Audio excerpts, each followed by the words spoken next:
be, but I'm going to start all over again, just briefly.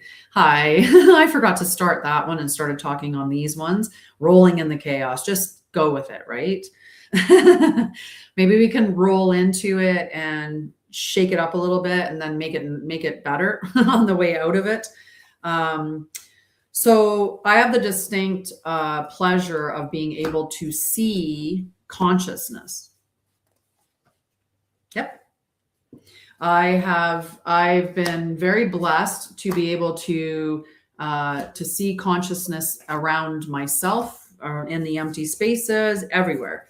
And having seen that and knowing what consciousness is, and then understanding other things.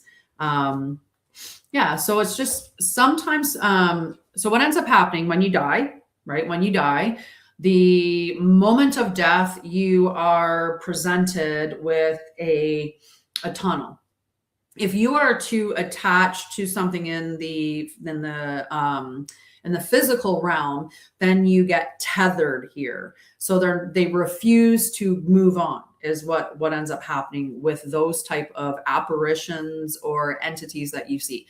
And most often they're completely harmless. They are attached to something. And it's kind of interesting because my latest book that I wrote for children kind of talks a little bit about that, because it's a little child who, so the book is called, I'll get it. Hang on, I'll get it. 2 seconds.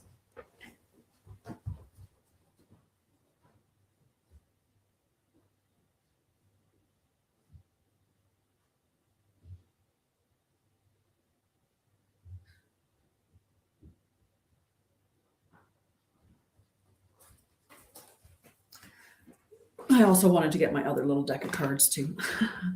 All right. My back. All right.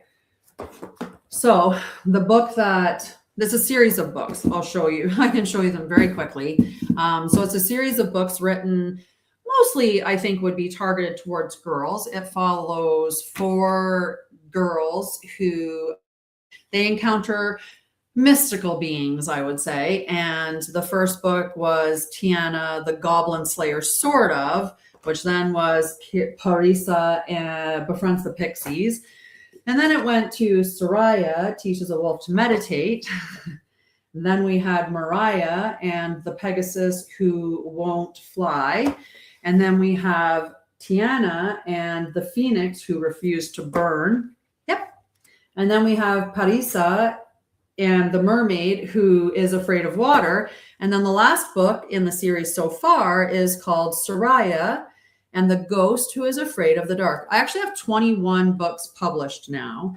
And most of them are children's books. I write more spiritual or educational type books for children. The first book that I wrote was for children was called Jesse Learns to Create Calm Spaces, and it was to teach the calm spaces technique to children so that they could manage anxiety, panic, and stuff like that. So it takes the children through the calm spaces technique, which is to color and code an emotion, and then to go through the earth element, which is grounding, the air element, which is breath, which is breathing, and then the water element, which is wetting your palate. So you can do that with a drink of water or by running your tongue along the soft palate until it causes the saliva letdown. And then the fire element is firing up your imagination. So in the calm spaces technique, when you get to firing up your imagination, you fire it up with the emotions, with the color of things, of the emotion that you want to invoke. So if yellow is your color for joy and you want to shift yourself from anxiety to joy, if you focus on things that are yellow as the things that you're imagining, it will move you to joy sooner. Because it's just the way your mind works, right? That's what they do with advertising. So in this book here, it talks about the same concept that you were asking about. So this little boy, Oliver, he doesn't want to leave because he doesn't want to leave his parents. And because he's sad, he's scared of the dark, he's afraid of the dark, and he's sad for his parents, so he doesn't move on because of them. And in the end, he decides to stay and just to be a guiding light for other people, not a ghost that scares people, but a nice warm ghost. So that was kind of the concept of that. And that's the whole thing is most, if some, where your ants are concerned, or whoever is seeing these things, they're seeing that because that person's either tethered to an item or to a place or to a person. If they are attached to a person, they tend to follow that person, right? If that person moved, they would move with it. If it's an item, if that item is moved with the house, then they go with the item. But oftentimes it's the place, like it's the actual physical location that they get attached to. So once they free themselves from whatever it is that has them tethered here, then they can move on. We're meant to go towards the light, but we're meant to go through the Bardo gates. And this is a very advanced topic to talk about on here. But we go through the Bardo gates of the Bardo gates. Hello, Nat. How are you? Yeah. That's fascinating. Very, very fascinating. Hello, guys. Say hello. I'm going to do a check-in, but I'm going to do it a little bit differently. So I'm not a tarot reader. I do have tarot cards. I actually make my deck. This is my own deck. These are all my own pictures. It's the Etherian Tarot. It has the 5th element in it. What I do with my cards is I do readings for the collective, like I do a collective energy check-in. And sometimes I will pull cards for people occasionally. I do offer readings at my website, but the main purpose of what I bring is about awakening your consciousness, healing your trauma, nervous system regulation. I have so much information in my brain. I have so many things to teach people, so many wonderful things that would really, really help you get prepared to be part of the new earth, a healthy earth, not part of the old earth, the unhappy earth, or the controlled earth, or the inverted earth, whatever you want to call it, right? So my whole thing is to help you move through your trauma, move through your shadows, move through, manage your mental health, regulate your nervous system, talk about all forms of like consciousness and awakening and truth stuff. That's what I like to do. All right. But I am going to do a check-in, but my check-in is going to be different because one of the things that I also very much believe in and I'm trying to promote, I write books. I mentioned that earlier with Farisabab, Fairy. Can I call you Fairy, please? Because I would have to have you say it to me so that I could auditorily pick it up so then I would say it right. And I don't want to say it poorly. Thank you. Thank you. I apologize for my tongue, but like I said, if I could hear you say it, then I could repeat it, but I haven't heard you say it. So I would just be, I don't want to say it poorly. Yes. So I write books and I have written over 21 books now. And I currently have a bunch that are in production at the same time. Hi, Rodina. What would you like to ask, Jana? You definitely ask a question. I like it when the audience is more interactive. I always tell people they have the right to, you can ask any question. It's just whether or not I'm going to answer it because sometimes I choose not to. Okay. I'm going to skip by your question for right now, Jana. Okay. One thing I'm going to do is I'm going to finish explaining what I was talking about. So I'm currently in the process of writing a few books and I did narrow it down and decide that I was going to focus on one book only until it was finished. And then I was going to open it up to, to start the next book or another book or whatever. And the book that I started to focus on is Elemental Fieldwork Codex. Okay. So when I was talking earlier, I was talking about how I'm one of the people that are very lucky to be able to see consciousness. I don't see it all the time, but when I am very open and my nervous system's really good, I'm on TikTok, 2 different TikTok channels, and then I'm on Facebook and 2 YouTube channels. Hi, Hamel. I'm glad that you showed up. Thank you, TT. That's what I do when you do the thing. So yeah, I'm on multiples. Sometimes TikTok's pretty exciting, or there's a lot of energy that's coming from TikTok. And sometimes it's the YouTube channels or the, yeah. If you want, here, I'll put that in because I have 2 different YouTube channels, but I'm going to put down just so that you have, that's the TikTok thing. Absolutely. Absolutely. Now, everything that I talk about when I talk about spirituality, the number one thing that I get people to be aware of is a couple of things. I said the number one and then went into a couple of things. That was silly. But we always have to get consent, no matter what we're doing, right? And there's a lot of people that talk about astral projection, for instance. But if you are astrally projecting, you need to have consent for any of the spaces that you're going into, right? Why is it that you're feeling lost right now? And how long? How long? Because with CERN being taken off, there I copied in the, or no, that didn't show up on Facebook. Yeah, it did it not? No. Okay, give me a second. Give me 1 second. I'm going to help my one user that's on Facebook, and then I can give you 4 months. Okay. Thank you. Some people would say that about me. I usually get people telling me they just don't understand my brain because it just like, there's a lot of information there. Let me find my live on here. Where's Hamel? Oh, and I will answer your question too. Okay, Hamel. I don't know why it didn't bring up my live on here. Let me go to my page. All right. Okay. Here we are. All right. Sorry, I have to mute it.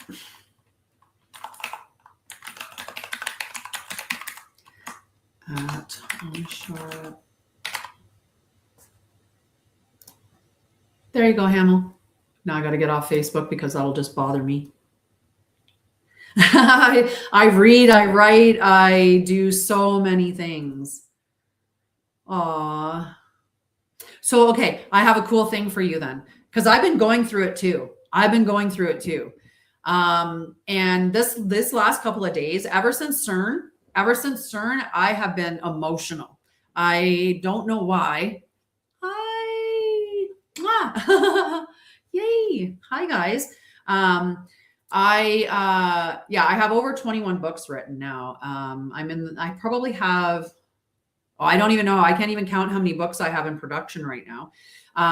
But I've been really going through it too. That's what I was talking about. And ever since CERN was shut off, I've been emotional, like just very sensitive. And so things are just coming up to be looked at. Things are coming up to be healed. And as long as we don't run away from the pain, then we can move beyond it. But what ends up happening is that through our childhood, we were not given the support, the nurturing, the soothing, the emotional regulation, like the understanding of any of that.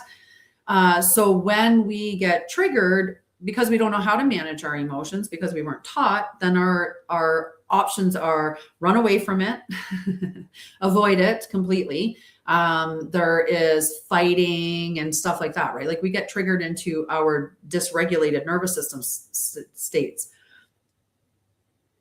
Yeah.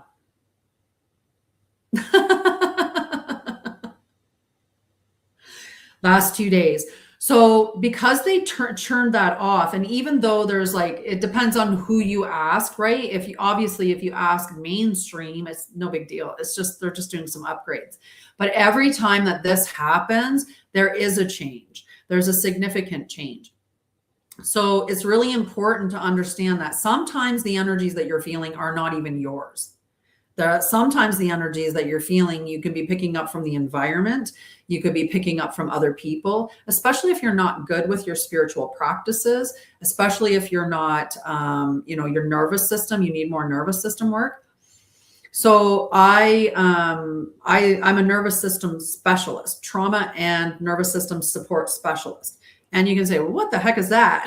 Well, that's somebody who was a nurse for over 20 years, who was handed a bunch of nervous system diagnosis, and I decided to become an expert in them, because if that's what I had, then I was going to know all about it and what to do about it. So originally I was diagnosed with having multiple sclerosis. Then I was diagnosed with having functional neurological disorder, along with anxiety, depression, panic disorder, complex PTSD, ADHD, a bit of the autism, all of these things, right? They just love to give you acronyms and diagnoses and then pills that make you a lifelong consumer. And after 2 years almost of trying to get better and not getting better, I decided I'm going to take my health into my own hands. And so I decided to go on my own healing journey. And that made me decide that, well, the number one thing that I had was trauma that was unresolved. And because it was unresolved, and I was someone who was high functioning anxiety and depression, which means my body was just depleted. All my resources were depleted. Neurological disorder, that happened because my mom was an abused mom. So when I was pregnant and in her belly, she was under a lot of stress. So her nervous system fluctuations going up and down and all around were affecting the baby that was gestating me. So my nervous system didn't wire correctly, is what the doctors told me. So stress for me ends up manifesting into symptoms of disease. That's what functional neurological disorder is. Your brain's miswired, so it just doesn't know. So it just manifests something for you to take a second look and go, I need rest. I'm overwhelmed. Oh, I have a tell, right? As soon as I start to get stressed out, like bad, it's not little stress. It's when I start to get like really stressed, my knee buckles, and I'll be walking and my knee will just give out. And then I'll take another step, my knee will give out. And that was one of the first things that started to happen as I was moving, as I was going through those diagnoses. It's what prompted the MS. Oh, duh. And you're like, yep. So I take a very different approach. A lot of times, and so I went, healing, awakening, all this new earth, we are, so many things, right? Monitor your thoughts, all of this stuff. But at the end of the day, I came right back full around into the fact that we have to embody it. And that's what many people do. Initially, they look at spirituality as a component of healing, but it can sometimes become an escape. And we're like, I'm gonna escape through spirituality. I'm going to ascend out of this humanness, right? It's so dense and it's so struggle and it's just this and that. We're not meant to ascend out of our bodies. We're meant to marry our spirit into our body and walk that onto the earth and create heaven on earth, right? Which with heaven on earth, the founding principle of all of that needs to be life is sacred. Yes. Yep. Oh yeah. Lots of people. There's lots of, like when you look at each section that you're going through, like whether you're healing or whether you're awakening, but whenever you're in a vulnerable position, there are people that are looking around just to take apart, like take from you, right? There are so many takers in the world. It's unbelievable. Yeah, it's been a lot, right? And the problem with society right now is that if you're not careful, because you do have to be very careful right now, if you're watching TV, if you're ingesting any news programming, if you're watching any media stuff, if you're turning your TV on, you have to be really careful what you're putting on because of the frequencies, because of the information that they're giving you, blatant lies. It's just crazy. Aw, thanks, Hams. I appreciate that. I think it's up on the heart thing right there, I think is what it is that gives the heart. I think that's it, but I don't know because I'm usually here, not there. I have to sit there and then I would tell you. So you have to, one of the things that's the most important thing for us to be doing right now is managing our nervous system, right? Is managing our nervous system. And yes, there absolutely is to that. I gotta prove both of those because neither one of them should have been filtered. So your nervous system's huge. Your nervous system is what determines your capacity to handle stuff and to hold things. So if your nervous system has been, you were raised in trauma and you didn't have any emotional regulation and you didn't have any of that stuff, then your nervous system could be on a regular basis sitting here and you don't even realize it. Right. So if you think about, you want your nervous system at the ground floor, it takes, so then you have all that space before you blow your top, right? When you get really triggered and you're out of your, you're not really controlling yourself anymore, your emotions are. So doing practices every day to bring the elevator down is a very important part of the healing journey and about regulating your nervous system. And there's a whole variety of things that you can do on a daily basis that are nurturing and healthy for your nervous system. You can ground in nature. You can put your feet on the earth, bare feet, put your bare skin on the earth, go sit out there and just let yourself ground. There's a beautiful transfer of negative ions. It reduces stress. It decreases your blood pressure, connects you to nature, which you are nature. You are a part of it, right? It's a very catchy term, Leslie. I'll talk about it in a minute. I'll loop back to that because I actually did have a session in the Balanced Self Sanctuary, and that's what it was all focused on, was your triggers. So yeah, that's your system is replenishing itself. Sometimes it's because we don't have those joyful things to fill our cup with as well, right? You can't be always healing or always dissecting yourself or always looking at yourself from the lens of there's something wrong, because there's nothing wrong with you. Okay. There's nothing wrong with us. We were born perfect. We are loved. We are worthy. We're deserving, right? You've never, ever, ever seen a person, like see a baby be born and someone go, oh, that's just garbage. Get rid of it, right? You see a baby born and it's the most beautiful, most miraculous, most wonderful thing. And that's what you were until distortion entered. And distortion is people not realizing the sacredness of life and so much more than that, all of the inversions that we're dealing with. And so then trauma. Right? Trauma handed down from the last generation that had trauma, and it keeps getting handed down. So we have to be the ones that at this point say enough is enough. There's no more trauma. We're not doing that anymore. And so we have to be dealing with doing a lot of nervous system regulation and healing the world. And by the world, I mean the earth, like Mother Nature, because she's being affected by all of this as well.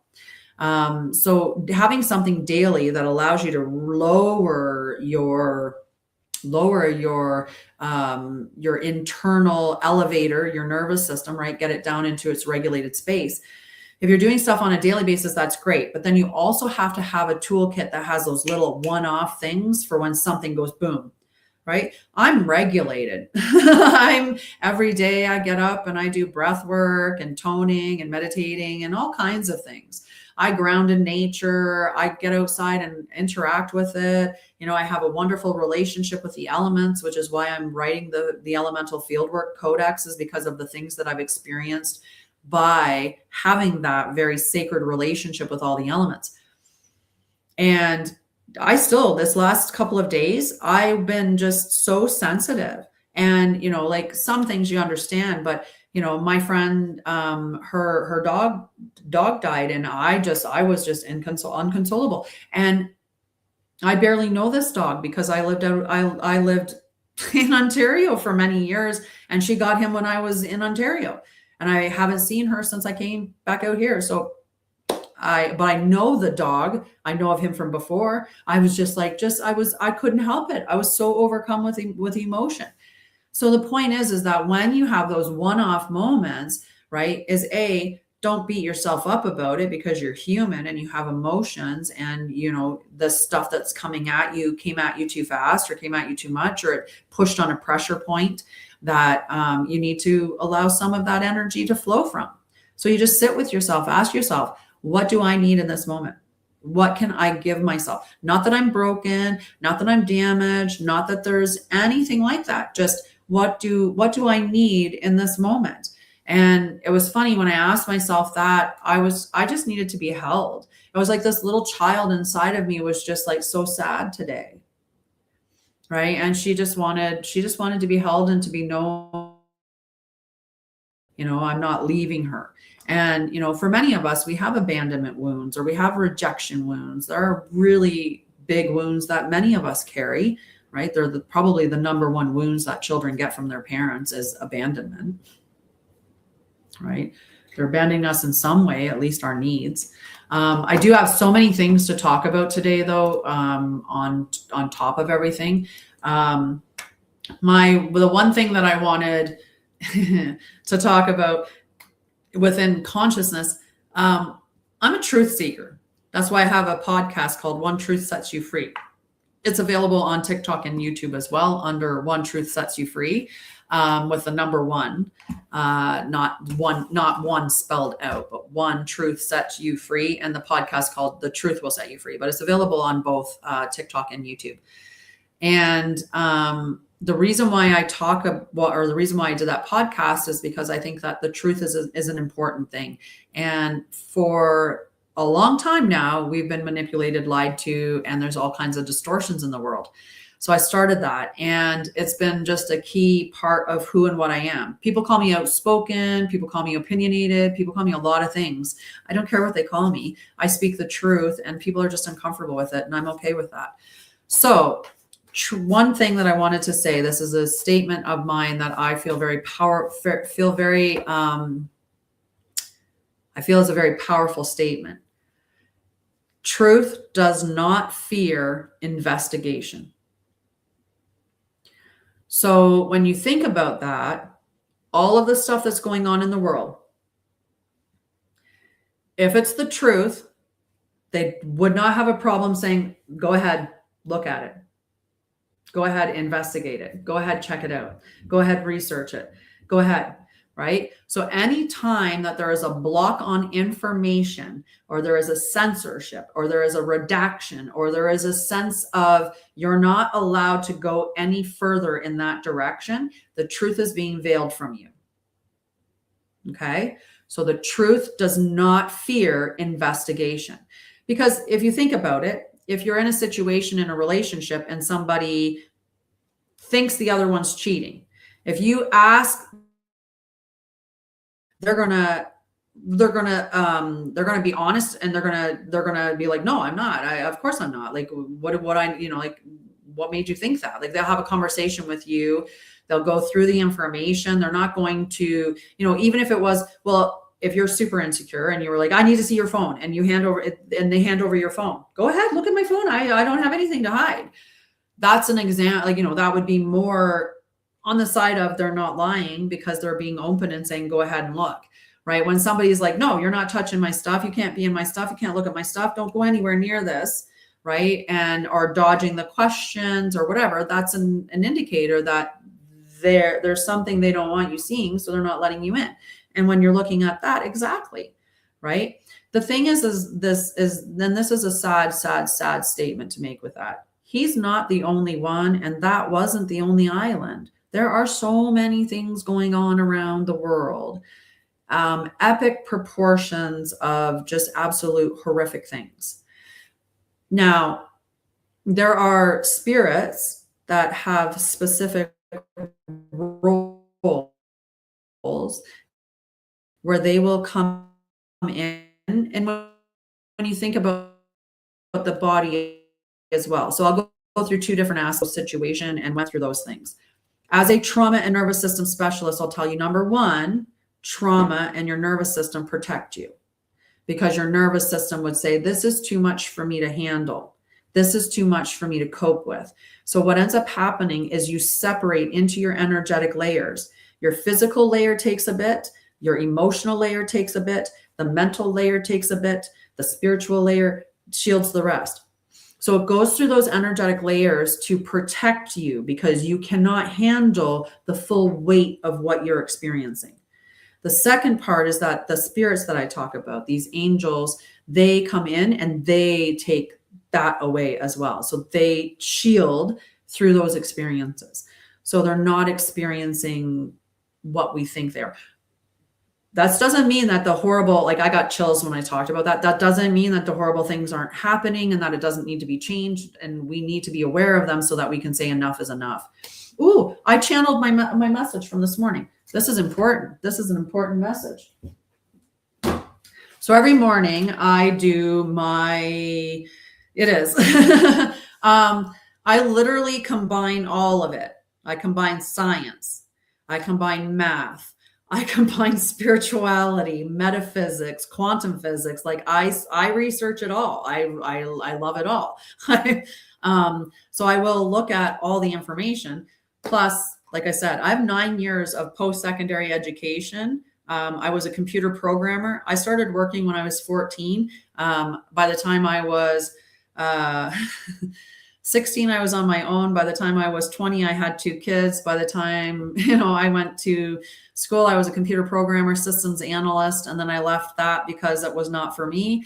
And I became a nurse, registered nurse. And then I've done a whole bunch of other things as well. I ran heavy equipment. I sold cars. I sold radio. I did advertising. I've done a lot of stuff. High functioning. Hi. High functioning. Hi. So my task is slowing down. My task is not to be a product of my performance, that's my thing that I have to heal through all the time, because, when you grow up in a home where you have to produce or you have to perform or you have to, right? And also I was a child who had to take care of herself very young. So I'm wickedly independent. I got this. But that makes it a dangerous part when you're older too. That's a trauma, that's trauma that I have to work through. And I'm still working through it layer by layer, little by little. It's like peeling an onion, one after the other, one after the other, one after the other. And eventually you get to the core. But we're just remembering who we were before everybody screwed us up. That's all you're doing. You're not messed up. People and society is messed up. And you just need to remember who you were before all the damage got applied. That's it. Oh my God, I should invite her as a guest. I wonder if she'd come hang out with me.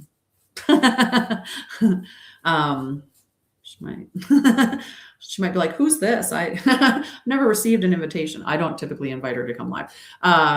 She's a Canadian that lives in Texas now, and she talks a lot of controversy or conspiracy theory stuff, which we all know is more real than what they've led us to believe. But I do every morning. I channel a message, and you can too. I actually channel 2 messages. So after I get up every morning, and I greet the day. I greet the elements. I greet my higher self. I greet my monad. I greet Source, Mother Gaia. I rise with the sun, and I do breath work. I do toning. I do the bumblebee. Here, let me see if I can look up the name of it so I can pronounce it, because otherwise I'll butcher it. It's a form of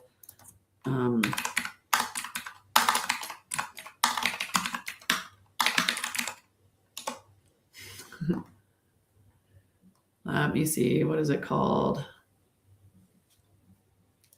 Brahmari. Okay. Brahmari. It's bumblebee breathing. So when you humming puts vibration, especially if you're doing the Brahmari, if you're doing that, it's really going to put the vibration into your brain, into your cranium. And so when you're doing this technique, the reason why you do it is to decalcify your pineal gland, okay? Because that will open up your third eye more. So the way that you do it, because you're going to mimic a bumblebee, so you put your hands like this, and then your thumbs, you're just going to push on your ears and close them, right? So you're going to close your little boop over top of them. That's all. And these are on kind of on your eye and on your top of your head. So I'm a little bumblebee. Bzzz. Then you take a big breath in, and you can either hum and go straight into a hum. I like to go om, because the Om still carries into the hum, and I'll do that for 3 to 5 minutes every day. So I do that. I do toning. I do meditation. I do decrees. I do all kinds of things in the morning. I have quite a routine that I do.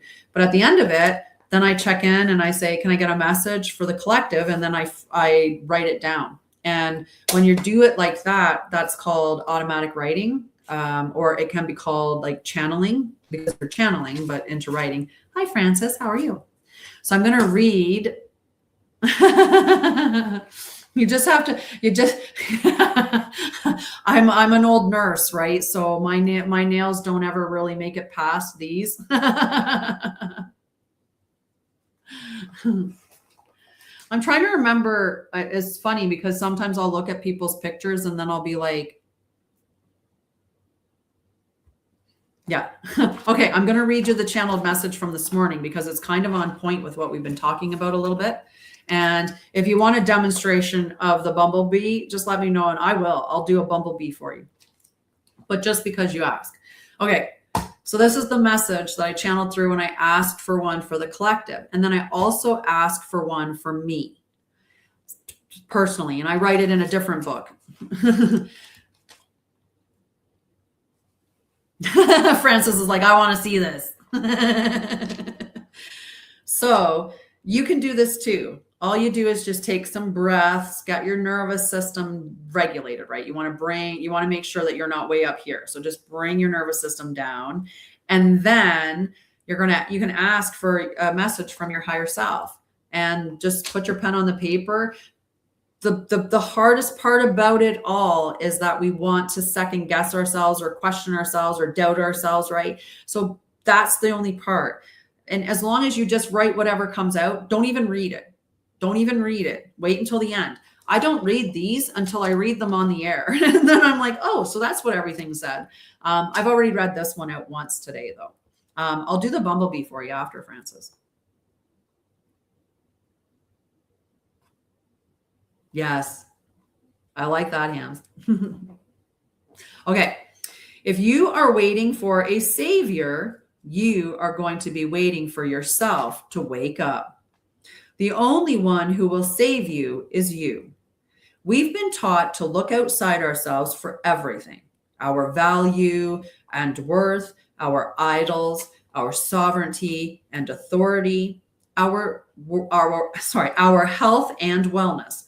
This has been done on purpose. Looking outside for all these things is how they keep you stuck and handing over money.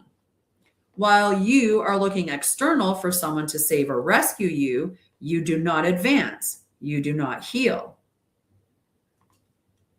If healing requires breath work, I can't do that for you.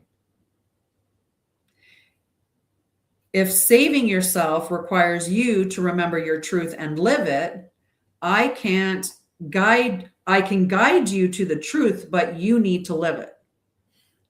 Sometimes it's hard for me to read my writing. While you are waiting for a savior, you aren't doing the work, which is what actually saves you and us. When you are waiting for that savior, you are giving up your authority and sovereignty. They can send anything to you under the guise of being a savior for your benefit, for your safety, and you'll take it because you have no autonomy. It may seem daunting, but it is easier than you realize. Stop running from your pain and your emotions. Meet them, validate them, and learn to regulate your nervous system or soothe. This is how you heal and save yourself. Seek the truth and live it every day. And every day will get easier. You may not save the world, but you will save you. And for you, that is the whole world. Sometimes they give me some tough messages to read to people, but they need to hear them, apparently. All right, demonstration of Brahmari. Say it right. It is, right? Metacognition is the ability to look at why do I think that? Why do I do that? Why am I being that way? right? Why, and if you can question your belief systems and stuff, right? If you can question your belief systems, then you can change them. Why do I believe the things I believe? Who taught me them? And where did they learn it? And if it's just something that's just constantly being passed down, but nobody's ever questioned it, then maybe you're the person that's supposed to question it and go, why? Why? All right, here we go, guys. Brahmari. Big inhale all the way in.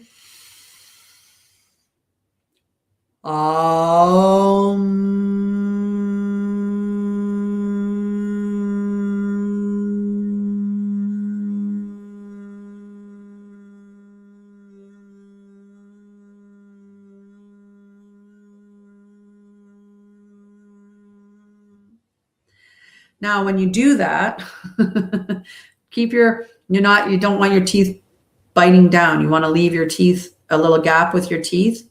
Okay. And you'll hear just a total vibration inside it sounds like bees inside your brain. And that's going to help to decalcify your pineal gland. Okay.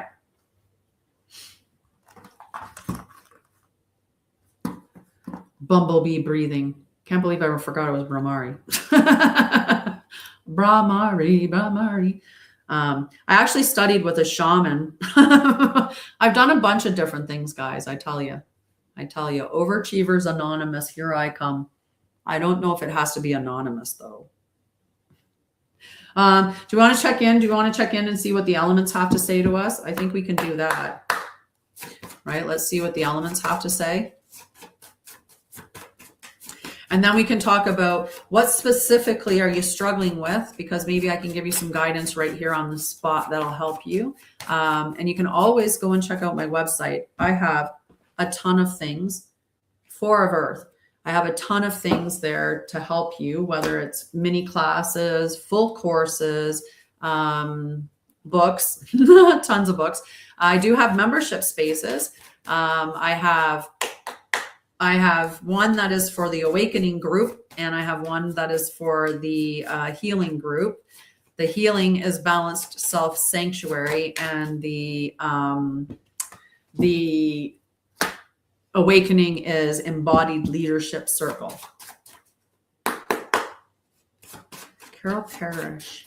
I will look her up, because then the parish, and it could be just the parish name is somebody I might have known a parish. I might have known an actual person. What does she?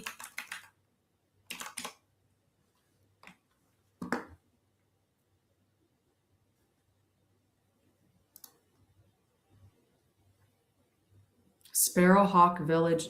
That one, the Sparrowhawk Village, which was interesting because Sparrow was here earlier, but she left.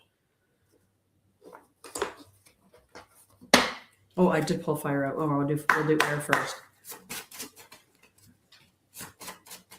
Aw. Hi, Hams. How are you? Oh, wow. That's cool. Nice. I'm going to have to look up some of her stuff. Very cool. And thanks for coming on over here. All right. Whoop. It flew on down, but I'm going to get her. Nope, she's upside down. She's upside down. That's okay. Sometimes the uptown guards are good. No problem. I looked at the rest of your, did I still have it up? Oh, let me see.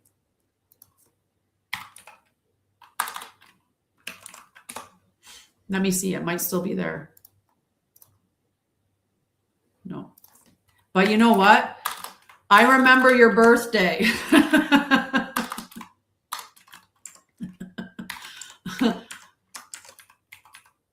That's the crazy part about me, is I have a really good memory, and especially when it comes to numbers and stuff like that.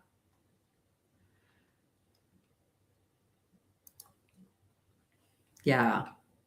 Well, allow them flee. It said invalid time. Okay, because I didn't put the time in.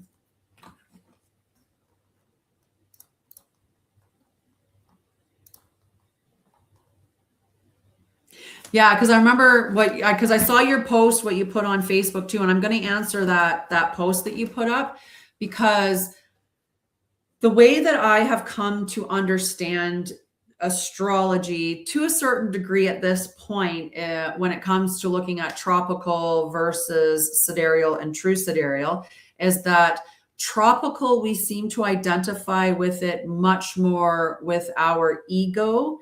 And when we end up moving into a space where we then identify more with our with the true sidereal. Now, part of that, I think, is also you have to know your whole chart, because people look at the sun sign and they say, that's me. And then they really heavily identify with it.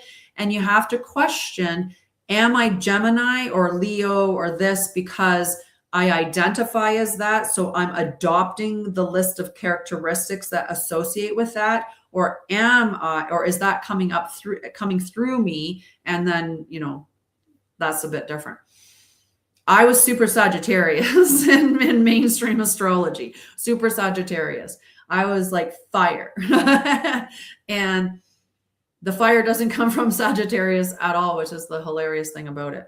When I look at true sidereal, I'm actually Ophiuchus and Scorpio. I am Aries rising, which makes so much sense. So before, when I looked at tropical, my big three was Sagittarius sun, Virgo moon, and Taurus rising. And I always had a hard time with that. I had a hard time with that. Like the Sagittarius stuff, sure, totally identified with that. You should come hang out with me. Come hang out in our groups. I do meetings twice a week. No, twice a month.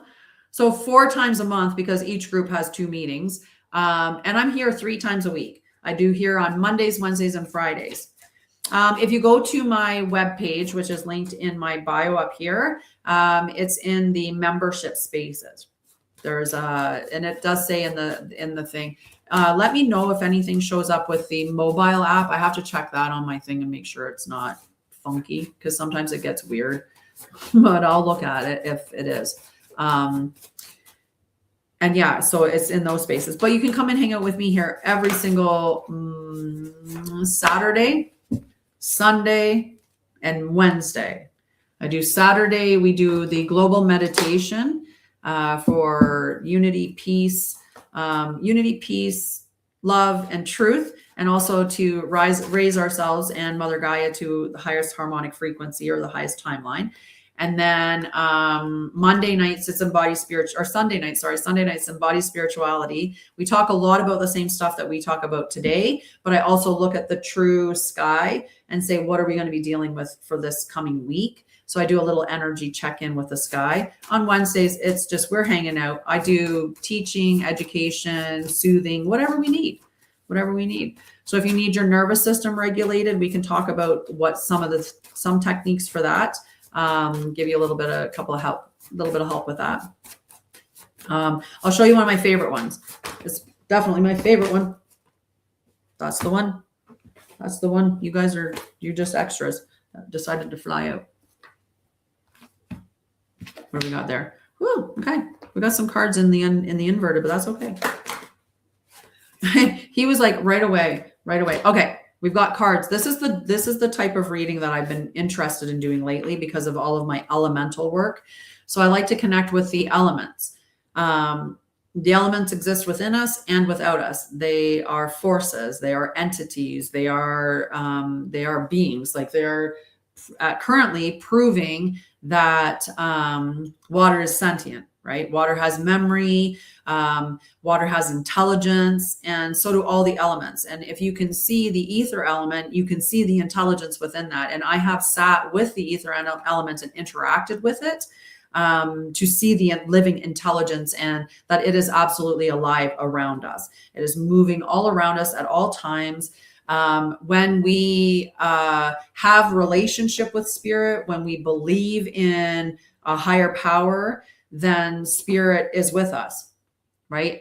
When we deny spirit, when we turn like when we say that we don't believe in God, we don't believe in anything with that, It can be messages that you're just not listening to, but if it's constant, it could be. Like, is it all the time? One of the things that we have to be aware of is that everything is on a spectrum and there's layers of reality. I probably jumped from one topic right to the next, but there are layers of reality, right? And so it comes and goes. Okay. So that's, there's many people out there, and I'm one of them, that I see static when I look. Like, it's not clear for me. There's always static, like just in the everywhere. Right. And the reason why I see that is because my visual field is open a little bit wider. Right. And yes, it's called tinnitus when you're looking at it medically. Right. I remember, I had my eyes checked, nothing. My son has the same thing where he sees, it looks like static in the air. There's all kinds of, and it's just, nothing's not moving. You can see, like, it's the seeing outside of the normal spectrum is what it is. And with the tones, like with picking up where it's coming and going and picking up those tones, I think you're just hearing outside of the spectrum. Now, we do get messaging, right? Like where you're getting a message from your guide. So you'll get a tone in your ear. And oftentimes it can be just a woo for you to listen, right? Like out here, right? Just listen, because there may be something that you need to pay attention to. There may be, and what I do sometimes when I get that, when it rings up here, right? I lean into it. And I just open myself to receive whatever it is. Sometimes you do get something, but sometimes you don't know. It probably gets, yeah, it's really cool. Okay. This elemental work. So the elements are inside and outside of you. When we look at the earth element is your bones, it's your teeth, it's your muscles, it's your connective tissues, right? So that's your earth element, right? And it's also outside of you with the ground and soil and rock and crystal and all of that stuff. All right. So when we're looking at do with these cards is I like to ask myself where I feel these things in my body as I'm saying them. Okay. This is a form of body mapping, and this allows you to explore emotions. You're not doing anything you're not changing anything. You're just exploring where they reside. And then you could also do like breathing into that space to relieve any of the tension or to allow the emotion to move from that space. But right now we're going to talk about what the Four of Earth is. So this is financial security.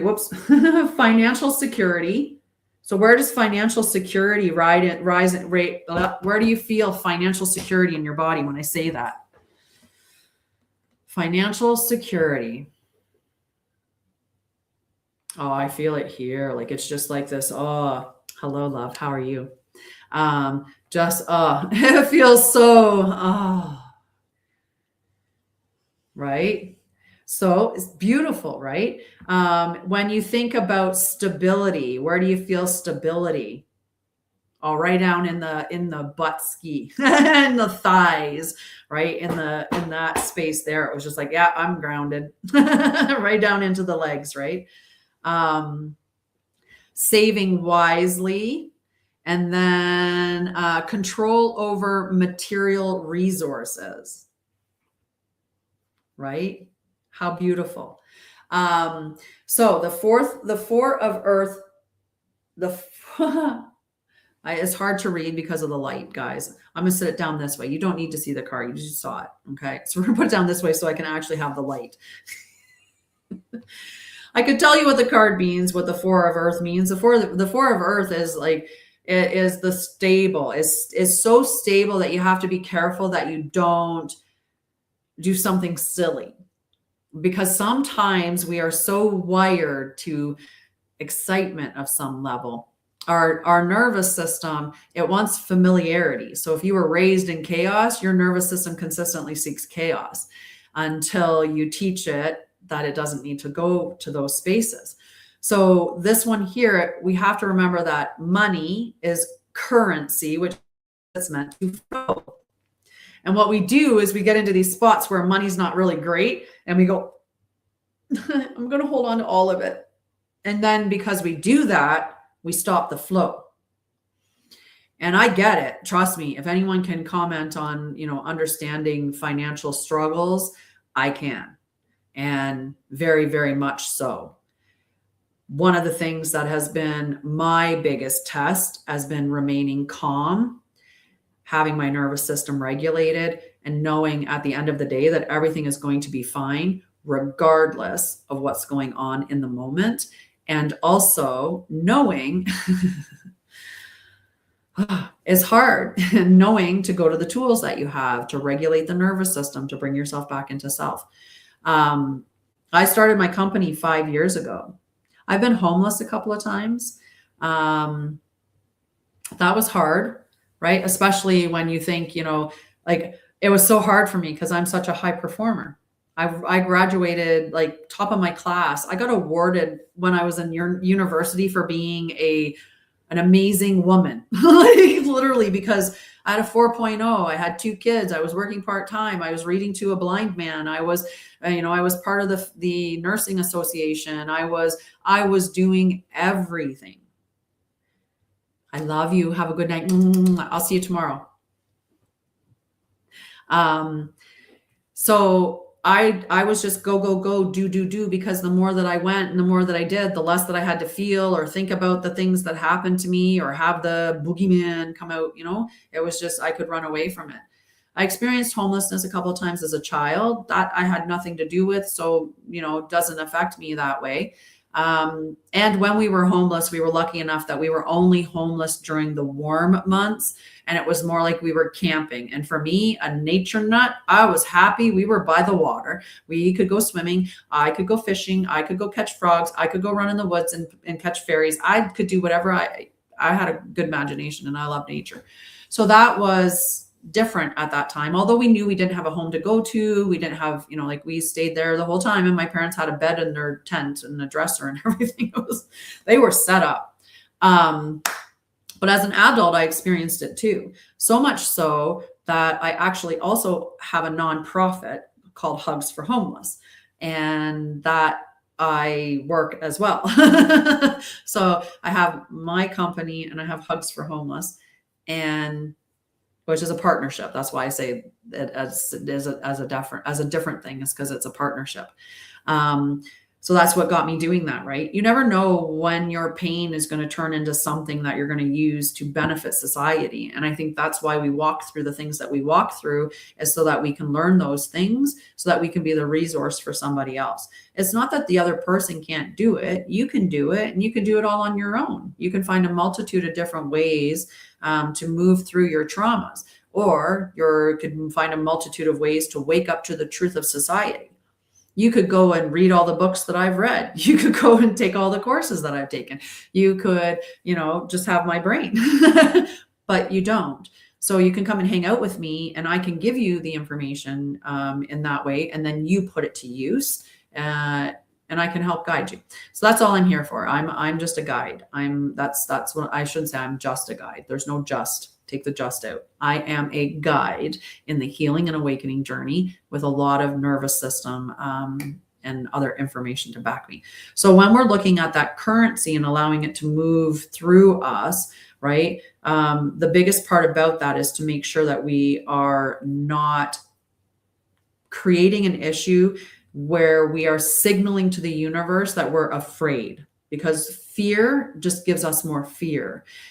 When we sit in fear, that is the magnet of us. Because when you think about you as a human, you are a bioelectric, biomagnetic, you are so many things. I actually did a post on it the other day about how amazing we are as human beings.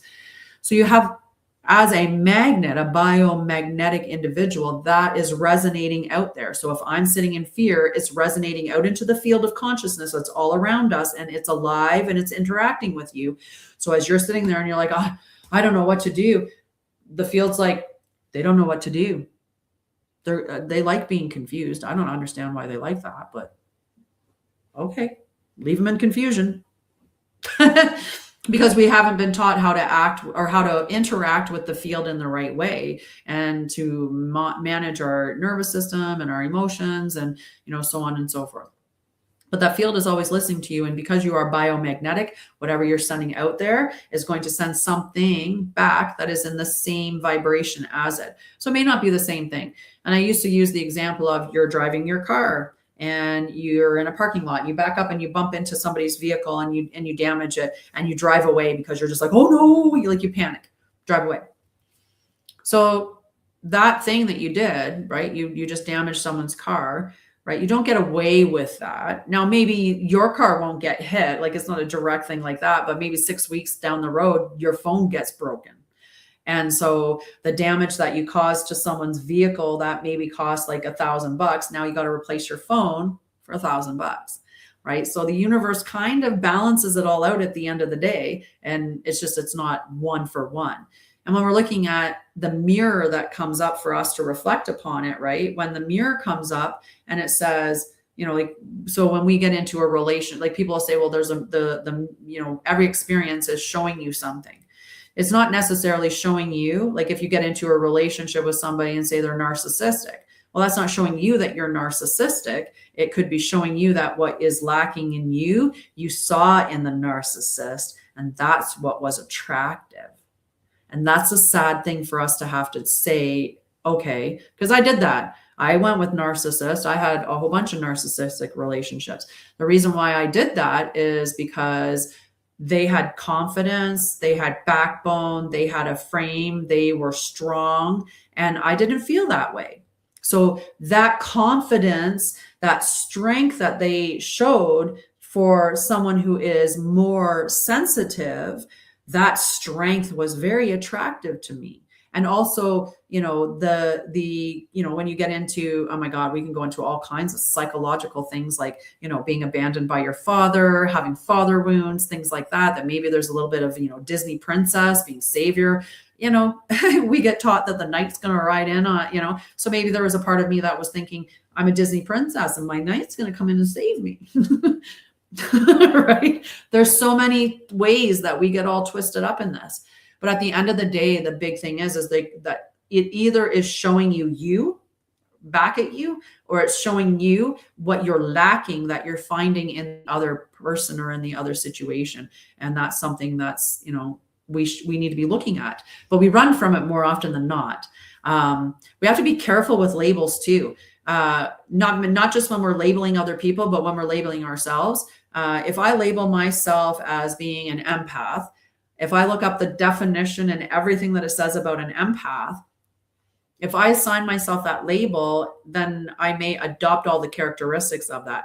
And one of the things that empaths have a problem with is boundaries. That's not because empaths have a problem with boundaries. It's that the individuals who are identifying as empaths have not practiced proper boundaries. So most people who identify as empaths have poor boundaries. That's what it is. It's not that empaths are very loose with their boundaries. It's just what we're being taught. And that's by design, because it keeps us looping and spiraling and not really, being healthy. So if you know that you're highly sensitive, or if you do think that you are empathic or are an empath, then the biggest thing that you need to do is learn your boundaries.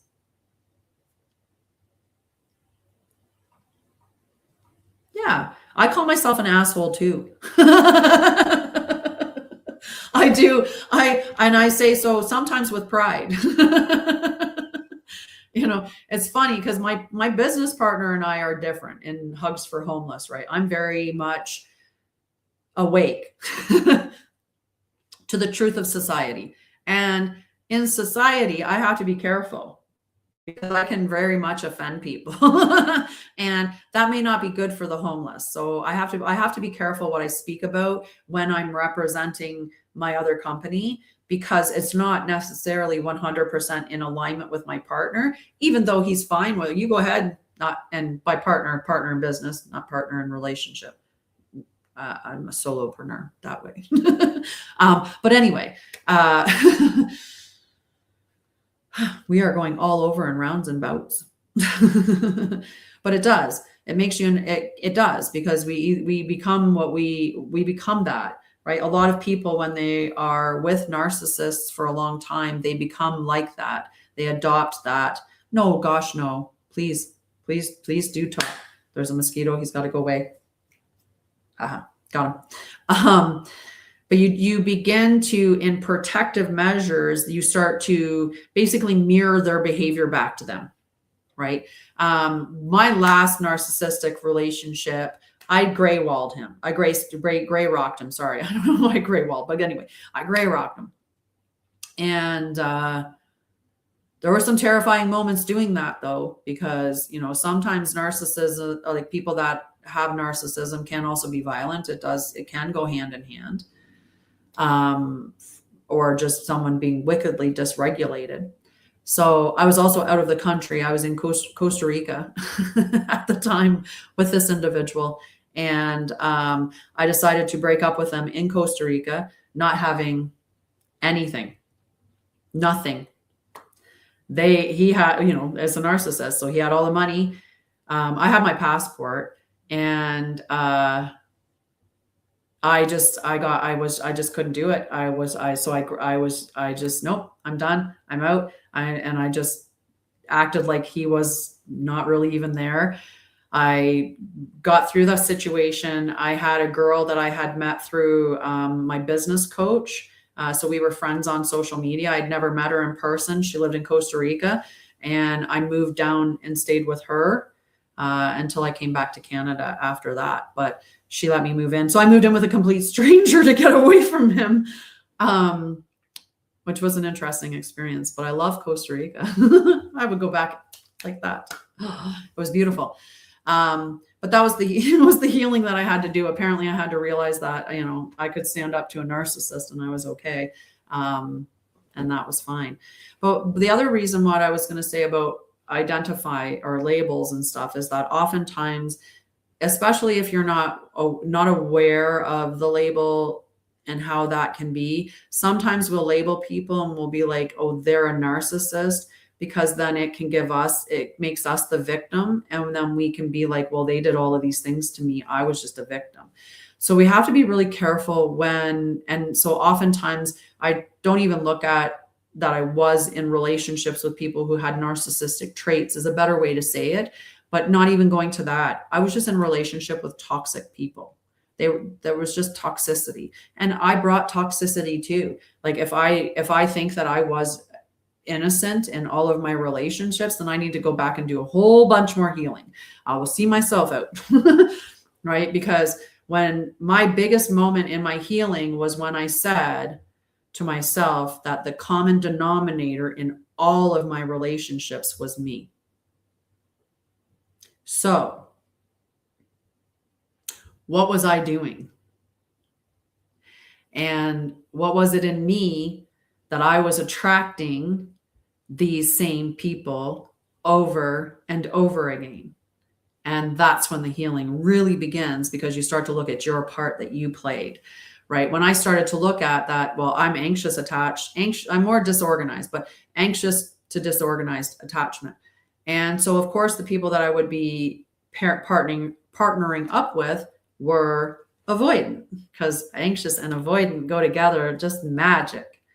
There's a lot of chemistry for those two. There's a lovely push-pull dynamic. You run, I chase. And, you know, for me, because of all of the abandonment, the abuse, sexual, physical, emotional, mental, like all of it, like I narrowly avoided, I made it out alive. That's the, right. So when you go through all of that, for me, everything was outside of me. Like everything that was going to make me safe or make me okay, it was all out there. Right. And then when I realized that, you know, I was only lovable if I was in a relationship. That was literally my mentality. So when when we were going to break up, when a breakup was going to happen, and trust me, if you're in a relationship with an avoidant, then anytime something gets really tough, the avoidant's like, I'm out of here. And then the anxious person goes, please don't leave please don't leave me. And they chase and they chase and they beg and they plead. And then the avoidant comes back and things go okay for a little bit. And then the fight or the whatever happens and the toxicity explodes again. And then the person's, I'm out and the other person's chasing, right? And, please don't leave me. Please don't leave me. And the thing that I had to realize at the end was I was leaving myself every single time. I was abandoning me over and over and over for somebody who wasn't, like, we weren't aligned. We were aligned for the purpose of healing that. But if we didn't choose to heal it, then that, and at some point you heal enough and then you move on anyway. So like I said, I wasn't special. I tried to do trauma. I tried to do healing, but I didn't find a therapist that I gelled with. Most often people I was accomplished. I got into that trap of, oh, you're a nurse. Oh, you're the director of nursing. You're so well adjusted. You're fine. No, I'm not. I can tell you I'm not. I might look like I'm the duck on top of the water to you, but on the inside, I'm the duck under the water. And my feet are just a kicking. And I would do that all the time. I would go into a therapist and they'd be like, well, why are you here? And I would talk about it. And I would be like, well, I was physically abused at 6 months of age and beyond. And I was sexually abused at, I don't know, but we're hazarding around 2 years old and on. And on and on and on and on. I moved over 50 times as a child. I've moved over 60 times actually, as like in my whole entire life. I can't even, I've lost count. I've lost count. One day I'll stop moving.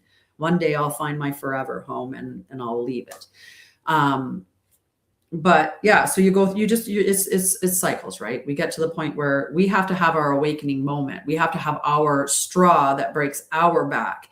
For me, it was my health. When I got taken out at work, then I couldn't be productive anymore. I couldn't prove my worth. We're at no value now. Oh no. Oh, the man leaves. I'm not lovable. I lose the job. I'm not valuable. I'm not worthy. Oh no. That was my dynamic.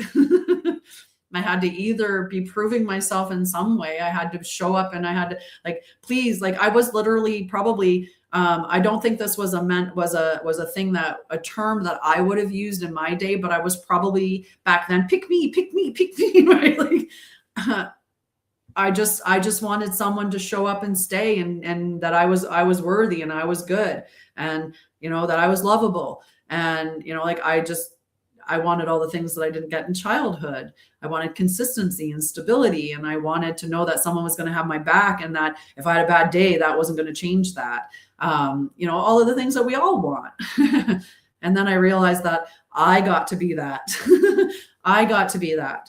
And, now I've done so many different things since the healing and including moving across the country several times by myself, and all these other things that I've experienced. But yeah, so we have to be careful that we're not identifying with things too much. We didn't even finish any of the cards. I did one card. Let's see what water had to say for us today. Because water came with the Queen. Oh, I drew all of these pictures. Right? So it started early though. So when I was a young girl, I went to school. And when I went to school, I was smart. And my teachers loved me. So then I wanted to keep going to school because, well, I got lots of pats on the head and lots of awards for all the things that I was doing. Like school was like awesome for me. I did track, like I did sports too. I did cross country. I did soccer, I did all kinds of different things. And yeah, I just was go, do. Run, run, run. That was my motto. Run, run, run as fast as you can. You can't catch me. I'm the gingerbread man. And I was outrunning my trauma until it caught me, and I had no choice but to heal it. And that's how many of us do it. We wait for one thing makes us go, enough is enough. I'm tired of these relationships. I'm tired of the struggles at work. I'm tired of the way my body feels. I'm tired of the mind and the overthinking.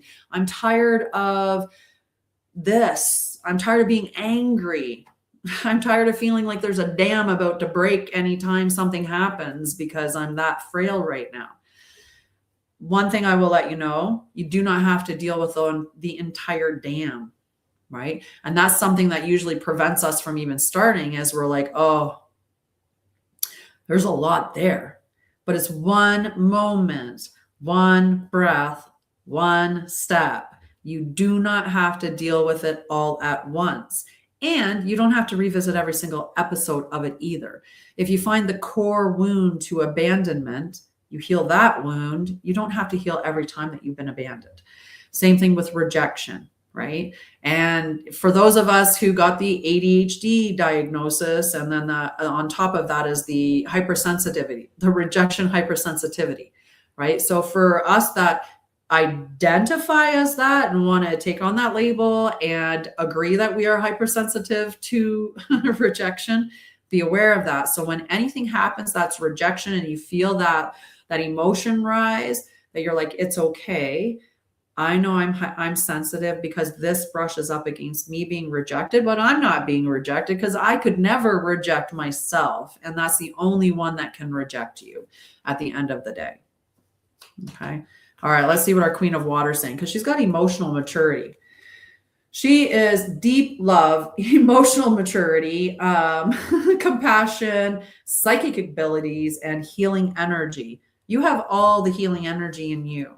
And you can heal yourself for sure. So the Queen of Water invites you to open your heart to the beauty of love, healing, and emotional wisdom. She is a reminder that compassion, intuition, and deep understanding are your greatest strengths. I had to be very compassionate with myself lately. Very compassionate. All right. We got for air, we got the 5 of air in the reverse. One of the statements that I wrote on one of these cards and it was the 5 of fire, but it is using the conflict as a crucible for change. And I love that term.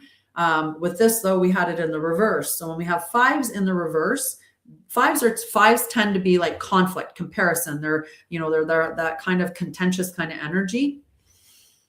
Air is mental. So if we had this in the upright, that would be a conflict. Like you could be having a verbal argument with somebody, or you could be sparring in your mind or logically, right?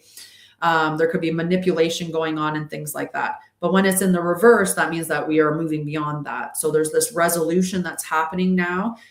Truth is being revealed. So what does the air want to tell us for the truth? And it's also letting go of unnecessary battles. Sometimes our peace is more important than winning a battle, right? Sometimes we have to actually look at that. Is this really something that I want to get myself invested in?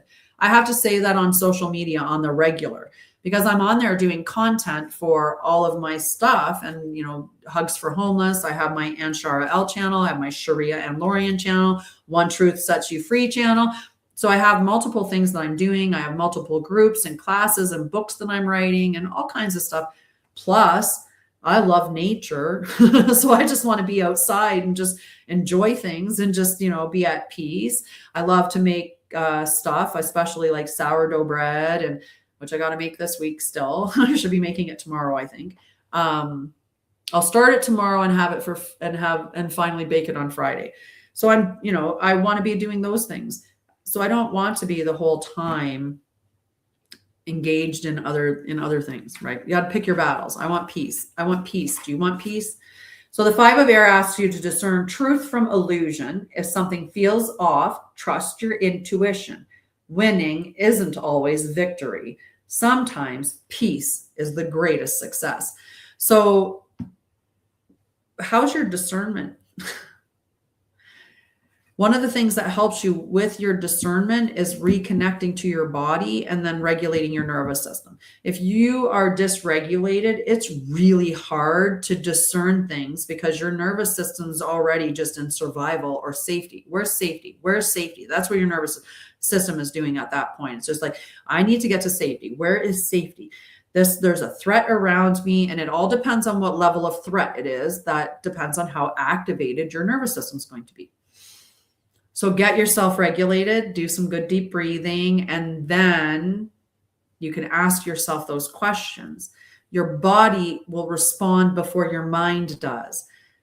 What your body says is important information. It may not be the only thing that you need to like look at. Your body could clench up and you could be like, oh no, that person's bad. But your mind's like, well, maybe I should give them an opportunity, right? You want to listen to your body that's saying that that's bad. So have some like maybe distance, keep your guard up. But you want to allow that logic to be there as well. But if the body's saying like really, really, no, listen to the body. Sometimes we'll just get a little bit of tension. There's one, if to me, it feels like porcupine. That's what I call it. And it's just like, it's irritation. But I feel like I almost feel spiky. I want to get away from stuff. So that just pay attention to that. Sometimes you'll feel an openness and I'll just be like, but that's a good sign. Or you'll feel really grounded and steady and stable. And that's a good sign too.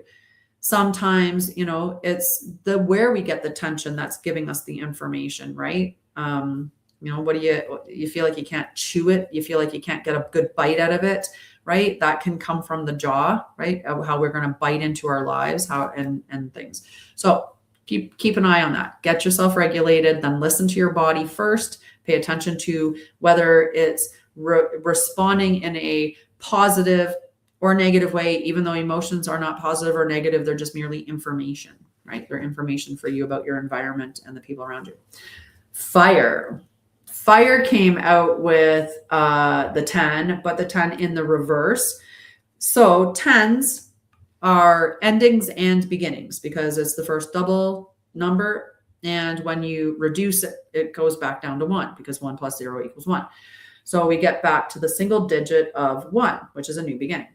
When it's in reverse, this 10 is going to speak about release, breakthrough, breaking free, lightening the load, choosing a new path, and burning away limitations. So it's a beautiful card. This is like what is where we're clearing up that energy.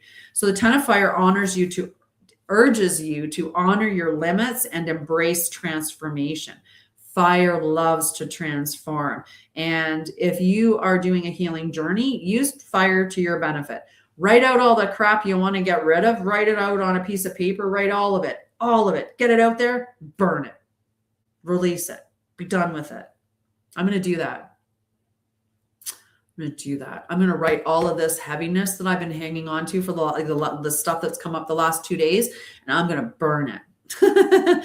Be done with it. Burn it in the fire. You can also conjure up like other fire. You burned it? Just kidding.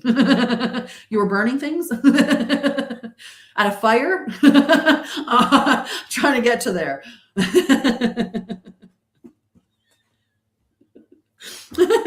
I'm trying to get there, Hams.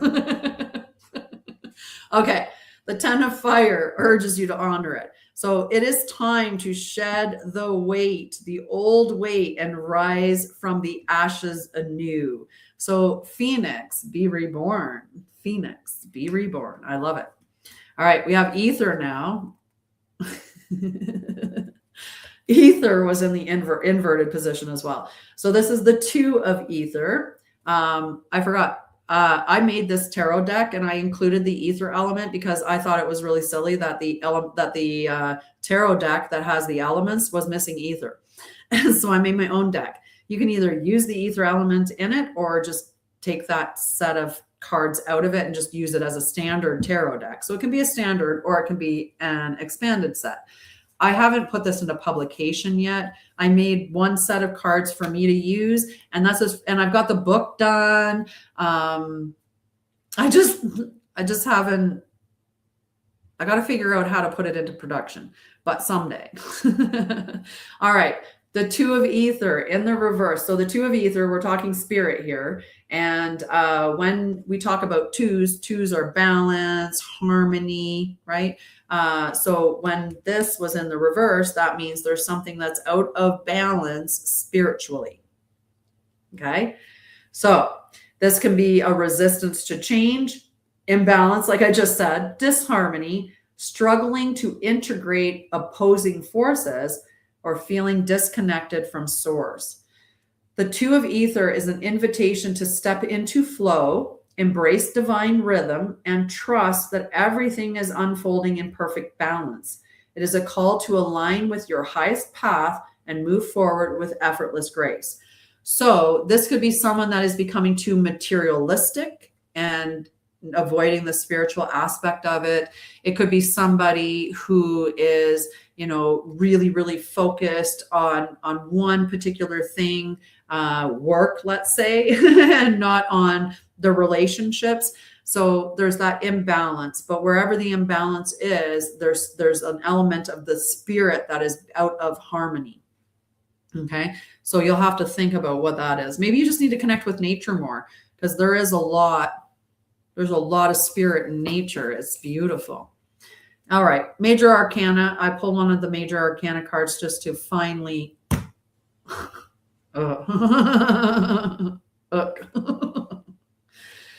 They're both just. This came in the upright. So this is the card in Major Arcana that represents Aquarius. And Aquarius does like to shine. They're about innovation. And they are the group that is thinking outside of the box. They take what Capricorn has made, and Capricorn is about integrity and structure.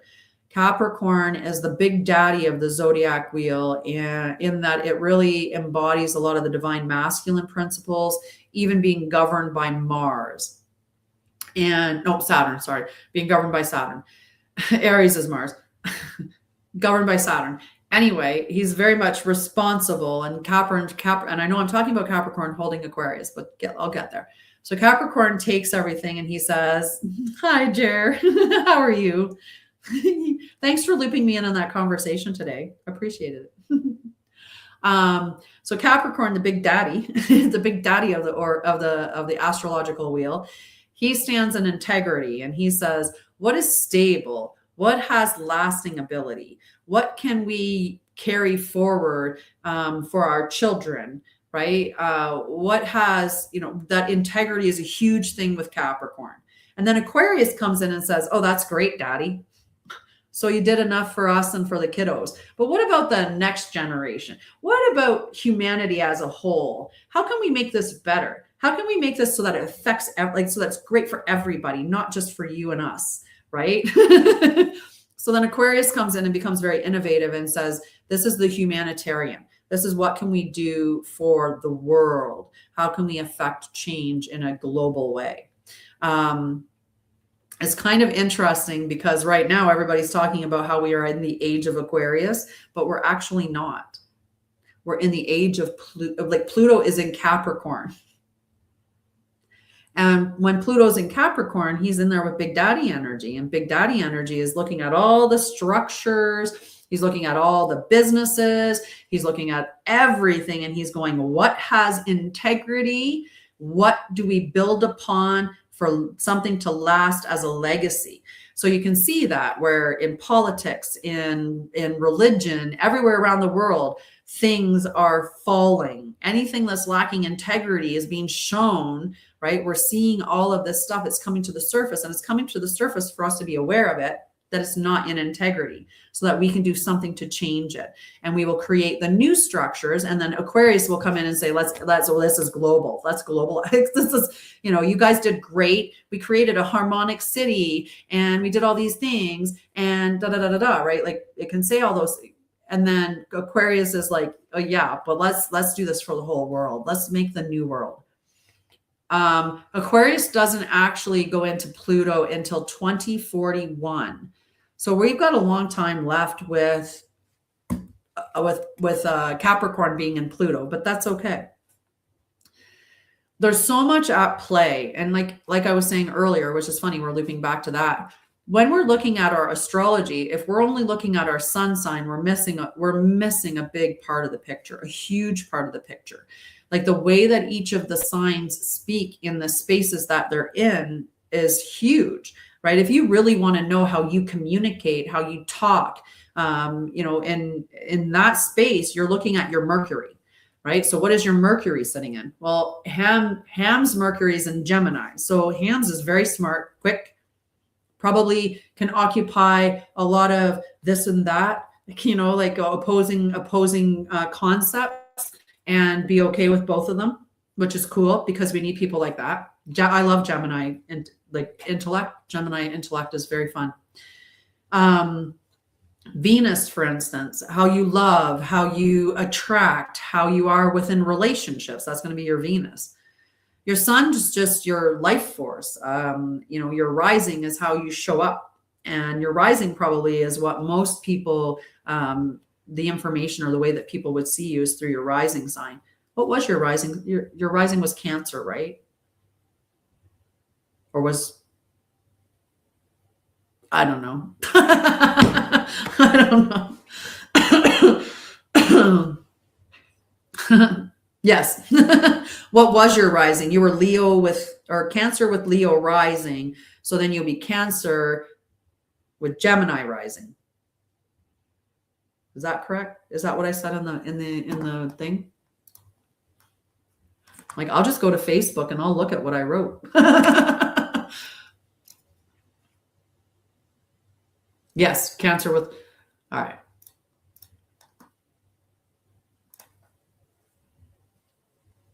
Yeah, if you moved into true sidereal. Yeah, so what was it that you didn't feel that you could identify with that for? Because you are Leo. Like there is Leo in, I'm looking at your chart. I did a quick chart. I did a quick chart.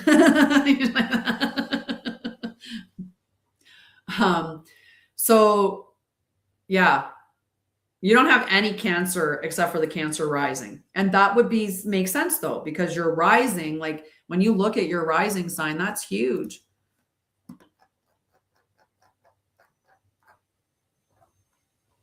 Right? Yeah, I'm going to open up one of my documents.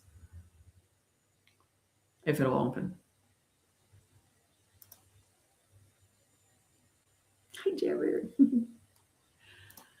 Okay, open, browse. Where do we want? We want Christic astrology.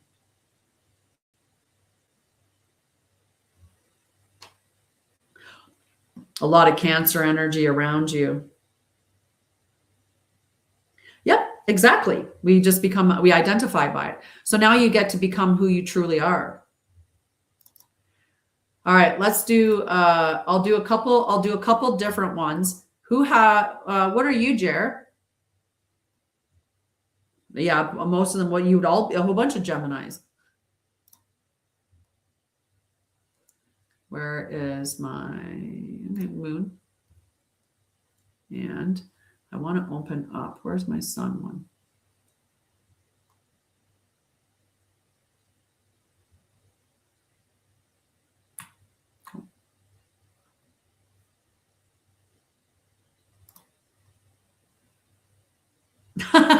You know. You know. I do know, but it's not, it's there, but it's not. What is that term called?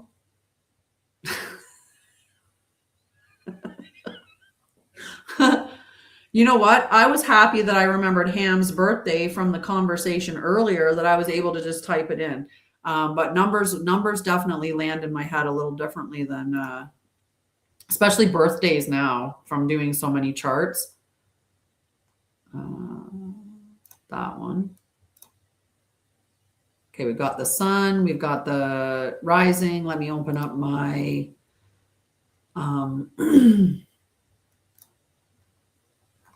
Moon one. And that's true sidereal though, right? See, so Yoda Star. This is your card. And it's funny because you showed up when I was reading the Aquarius card, not when I was going through all the rest of them. You knew when to show up. I got this. Okay, so if we look at our rising sign, so the rising sign is your gate of embodiment. Okay, it reveals how your soul enters the world, how light moves through the body, and how identity is first perceived by others. The rising is not a mask. It is the energetic lens through which the sun radiates and the moon expresses, because your moon's your expression, your sun's your radiance. Okay, so where the sun is your core radiance and the moon is your inner regulation, the rising is light in motion. Okay, so I love thinking of your rising sign as that, the light in motion. So your rising sign governs your physical presence and posture, your instinctive responses to new environments, your first impression and energetic tone, and the body's pacing and rhythm. It is the living interface between your inner world and your outer world. That's your rising sign. The psychological function of your rising sign, it describes how your identity is projected, how boundaries are established, how confidence is embodied, and how survival strategies are enacted socially. It is the behavioral gateway of the chart.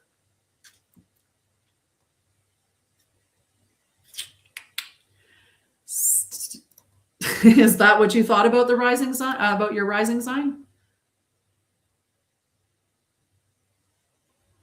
So now if we talk about the sun being completely different, because this is the radiance, your expression, right? So the sun reveals how the oversoul radiates into embodied form. It is the core light, the guiding flame, and the stabilizing coherence field of the incarnation.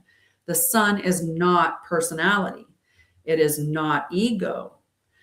It is source frequency through which identity organizes, vitality flows, and purpose stabilizes.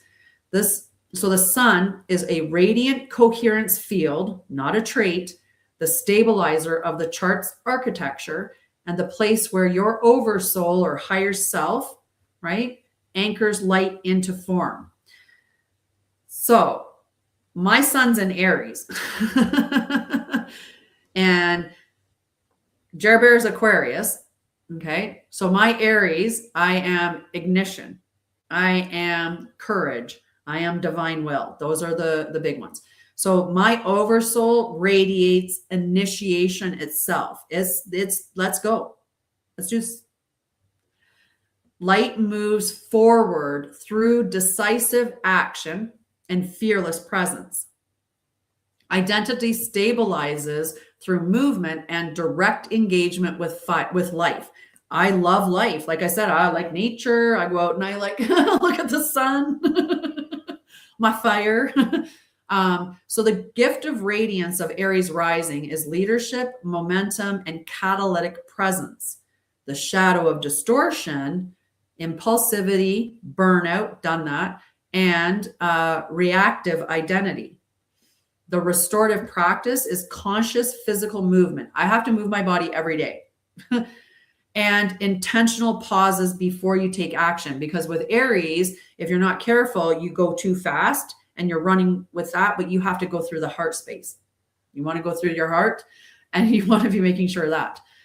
All right, so you would be Sun in Gemini. So that would be your three top words, because I couldn't think. Curiosity, connection, and mental light. So this oversoul radiates through exchange, dialogue, and adaptability. Identity stabilizes through learning and relational intelligence. The gift of radiance is communication, bridge building, and adaptability. The shadow of distortion is fragmentation and over-identification with your thoughts. The restorative practice is focused learning cycles and breath-centered presence. He definitely likes the dialogue. All right, let's see what our Aquarius friend is. Who else wants to, you can, if anyone else knows their sign, you can put them down. And if they're tropical, I'll just bump them back by 1. It's not a 100% guarantee, but it's possible. It's fairly accurate. The reason why I say it's not 100% guaranteed is because the constellations, and this is the difference between sidereal and true sidereal, the constellations do not occupy the same space in the sky.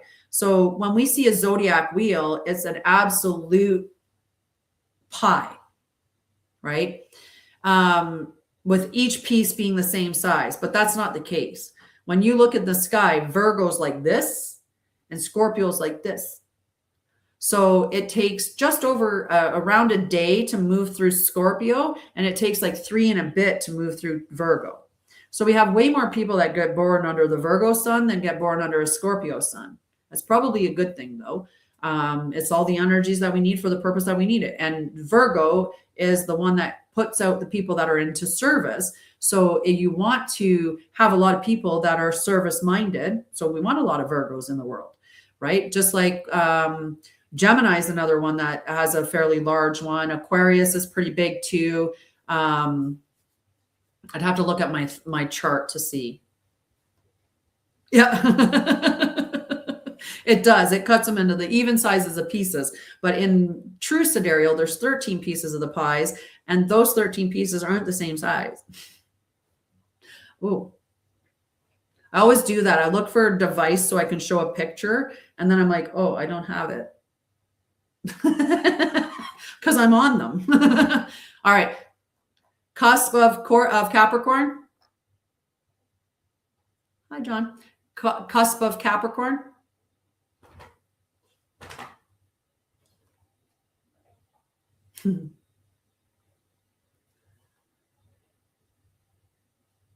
Jer, I feel like you're cusp of Capricorn, not cusp of Pisces, but I could be wrong. You said cusp, Aquarius cusp. Which side? Were you born close to Capricorn or close to Pisces? Okay. All right. We'll start with Aquarius anyway, because I really only, if I look at your chart for fully under my system, I tell you if you're on a cusp, but I only do a cusp if it's 1 degree. If it's 1 degree or less, it has to be 1 to 0 degree, and that's the cusp. So I'd have to look at your chart and determine whether I would put you on a cusp or not, but I'll give you Aquarius. So the three terms, or for Aquarius, I only gave you 2 anyway. Perfect. So radiance is innovation and collective intelligence. The Oversoul radiates through future-oriented vision and unity consciousness. So you're hardwired as Aquarius to be in unity consciousness through your humanitarian aspects, right? The identity stabilizes through contribution to the whole, right? So the gift of radiance is originality, humanitarian insight. The shadow of distortion is detachment and abstraction. Woo. The restorative practice, Jared, whenever you feel out of sync, it's just heart-centered connection with your community. And I know that. You're probably like, I'm feeling a little bit of a funk. I should go live. Hi, Sabrina.